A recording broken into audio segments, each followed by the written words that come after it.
Hey everyone, it's Lexie. So in today's video, I'll be sharing with you my Valentine's Day reading recommendations.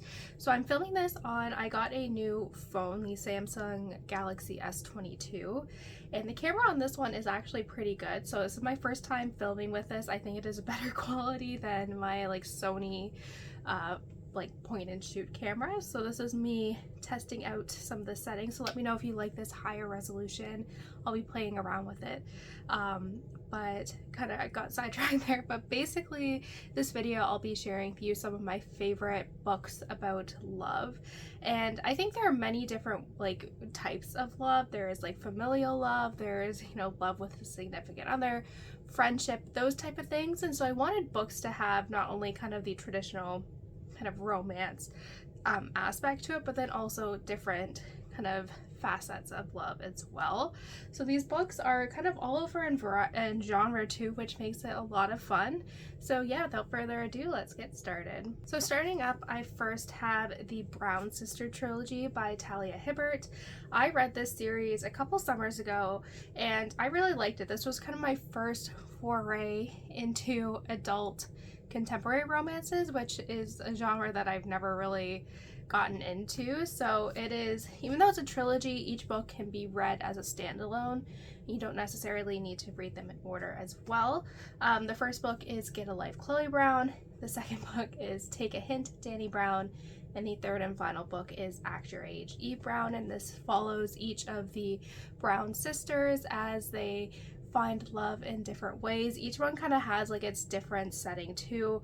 A lot of them kind of have enemies to lovers, friends to lovers type of themes. So I think if you like that, I think you will enjoy this. And what I really enjoy about this trilogy as a whole too is that there is a lot of good representation, whether it is biracial couples. Some characters deal with chronic pain and racial prejudice and other things like autism. And I feel like the Talia Hibbert in particular does a really good job at integrating these aspects into the story that doesn't feel preachy. It just feels like a really good incorporation of these kind of themes throughout. I will say I think my favorite is Act Your Age, Eve Brown. It was kind of more enemies to lovers, which I really liked. And I felt like Eve was more fun as well. She just felt more free-spirited than her other sisters. But I really enjoyed all of these. They are quite steamy and they're a lot more steamier than what I was expecting. So just be forewarned for that. These are very adult and they're very graphic and steamy, so just be aware from that. But in addition to kind of the romance aspects, again, there are other things that were incorporated into these stories that I think makes them really stand out from a lot of adult contemporary romances. So next up, this is a book that focuses more on love between family members, in this case sisters, and it is the Nightingale by Kristin. I read this book when it first came out years and years ago, and it is one that is still really stuck with me today. It is a historical fiction novel that follows two sisters who have very different experiences during World War II. They are living in Nazi-occupied France. One sister, the older one, has to take on open her doors to a Nazi official who ends up living in her house, and the younger sister ends up having joins the revolution essentially. And so just with their different experiences and personalities, they do kind of clash a lot, but the foundation of this book is really sister love. And having both a sister and a brother, this is something I really appreciate, just kind of that sibling love. And I literally would take a bullet for both my brother and sister. And I really like how this book really, despite having the World War II kind of setting, it kind of really, the foundation of this is the bond between sisters and what we'll do to protect our family. And I think that is something that's really special.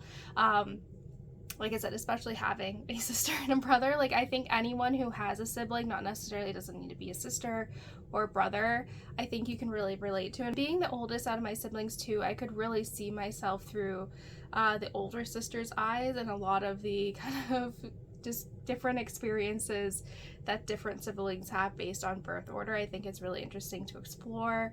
But I really love this. Like I said, even though it is kind of focused within the World War II theme, it really comes down to the bonds that we share with our family. So next up is a fantasy, and this fantasy, even though it has the fantastical elements to it, there is a subplot of romance, and especially over the course of the trilogy, you see that grow, and it definitely becomes more forefront as the series progresses. And it is the Bear and the Nightingale trilogy by Katherine Arden. Sorry. I loved this trilogy. Not only is it a very like atmospheric medieval setting, but I think it also kind of has that kind of romance element in here as well. So this book kind of follows this girl as she grows up from like girlhood to young adult, and basically she has this ability to kind of talk to the folklore creatures that are kind of integrated within our world. And she lives in this very remote Russian village, and there is the Bear and the Nightingale, where this bear, which is basically kind of like this fantastical, not necessarily god, but like kind of close to that is wreaking havoc on her village, and she ends up crossing paths with the bear's brother, the Nightingale, and they kind of have some intermingling throughout the trilogy. I think what I really like too about the romance in this one is that it doesn't feel forced. You definitely get to kind of see it progress throughout each book in the trilogy, and it just makes for a fun and interesting read, especially because you kind of watch this span several years. It doesn't like it's not insta-lovey, you're not thrown into it right away. It definitely grows and builds, and it kind of has that slow burn, which I do really enjoy with like romances, especially ones that kind of have like a very like long arc. I think ones that are kind of, you kind of see the building of the foundation of their friendship to ultimately becoming more than just friends, and I love seeing that within this kind of gothic, like folklorian Russian world that Katherine Arden creates. Just like a warning though, the first 100 pages or so of this book are a little bit hard to get through. They're just a little bit more difficult to kind of just establish yourself in this world, but once the plot starts to pick up, that's when it really gets exciting. So I think a lot of you will enjoy this one. Next up, I have One Day in December by Josie Silver. This is a book that I read for a book club during like peak COVID that I did with my lab mate and her friends, and we read this one kind of over the winter holiday Christmassy season. And I think this was like one of my first kind of love stories that I've read, like kind of like a rom-com, and I'm a big fan of rom-coms. Like I love When Harry Met Sally, and I feel like this one kind of really has that vibe. So it follows two people who just kind of see each other on the bus one day in December, and it's like that instant connection, and it's over in a few seconds as the bus kind of rolls away and one person's on the bus, the other one isn't. And so this like chance encounter of the locking of the eyes was like, this is it, I found the person. And they don't find each other for a year until their paths cross again. And this book spans, I think, 10 years. So it follows these two people, the timing and everything over the course of 10 years, and you get to really see the ups and downs of this relationship. You get to really feel for the foundation that they built throughout the years and kind of watch it crumble and build up again. And I do think like ones that kind of have that epic timeline where we follow them for like quite like a decade basically in this case, you really get invested in the storyline. And I think that's what I really like too, like When Harry Met Sally, it does kind of span a wide kind of timeline where you really get to see the building blocks of that relationship, which I really enjoy. And it's just like cutesy.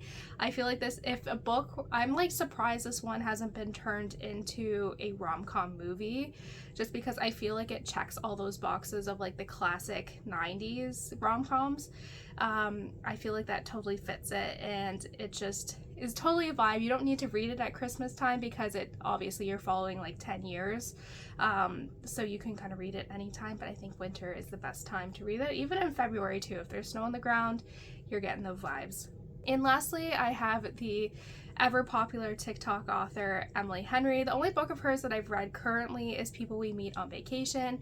This book was also recommended by my friend years ago, who I also did, my lab mate, who also I did the book club with, and she really read this. She read this one and really liked it.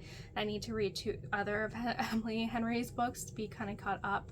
But this one follows, again, kind of the epic saga of following 2 people over the course of like 10 plus years in their friendship, and they became friends in university, and it kind of has a dual storyline where you see them in present day where they have this massive falling out, and as they're trying to kind of, you know, patch up the holes of their friendship and really come to terms with what happened, you're kind of getting pieces throughout their kind of friendship that ultimately led to that breaking point. And I feel like from what I gather with Emily Henry as an author, she does tend to kind of have a lot of emotional aspects in here, such as like the death of a parent, but there's also kind of those key like rom-com moments, like professing your love in like the pouring rain and going on like that monologue at the end of the movie. And I think if you like those, like if that checks your boxes, then I think you'll like this one too, because you kind of follow them over the course of like a long time throughout their friendship. You get to, again, kind of with One Day in December, you kind of see the foundation build and fall apart and kind of build up again, and I think that makes it for kind of just more believable.